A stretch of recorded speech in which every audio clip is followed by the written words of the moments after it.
Hello students, how are you all? I hope you all are fine.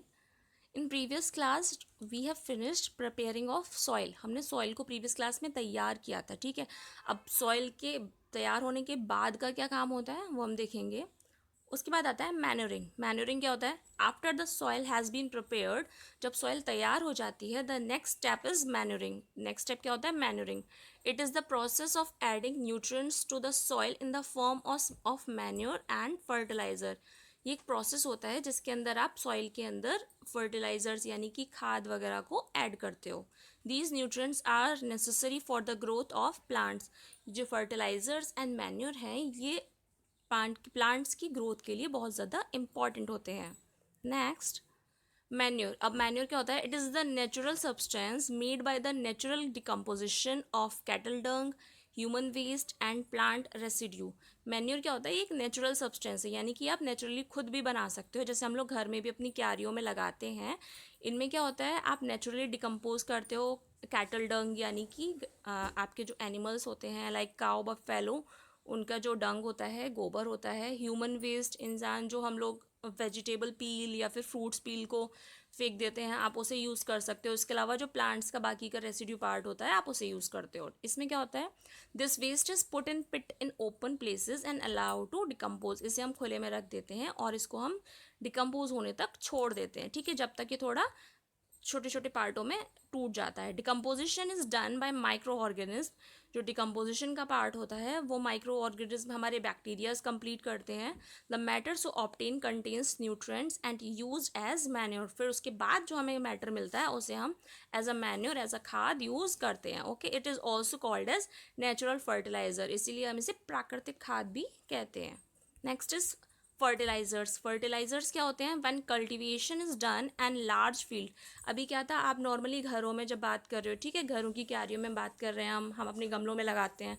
लेकिन जब आप बड़ी फील्ड की बात कर रहे हो, जहाँ पे आप बड़ी बड़ी खेतियाँ कर रहे हो, वहाँ क्या करते हैं कि natural fertilisers are unable to compensate the soil for its rapidly decreasing nutrients.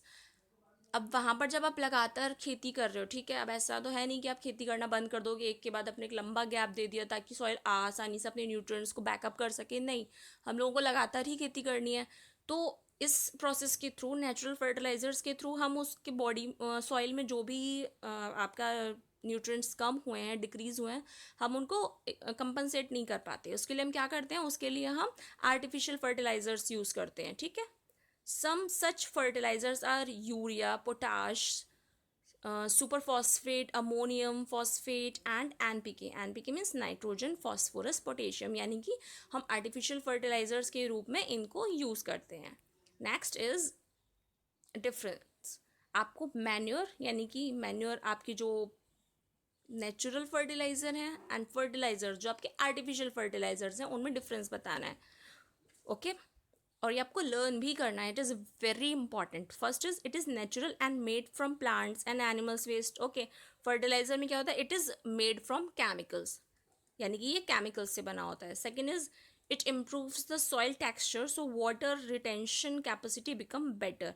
ये क्या करता है? सॉइल के टेक्सचर को बहुत अच्छा कर देता है जिससे उसमें पानी की कैपेसिटी बनी रहती है. फर्टिलाइजर्स में क्या होता है? It does not improve soil texture.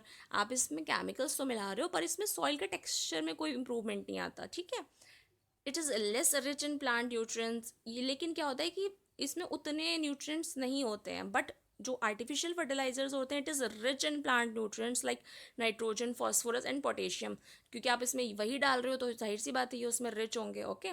Fourth is it increases the number of soil friendly microbes. अब आप इसमें जितना नेचुरल फर्टिलाइजर डालोगे उसमें उतने आपके फ्रेंडली माइक्रोबॉब्स यानी कि माइक्रो ऑर्गेनिज्म आ जाएंगे, ठीक है. But in fertilizer it does not add any microbe to the soil, क्योंकि इसमें आप केमिकल डाल रहे हो तो इसमें माइक्रो ऑर्गेनिज्म आता ही नहीं है. Fifth is it makes the soil porous and help in the easy exchange of gases.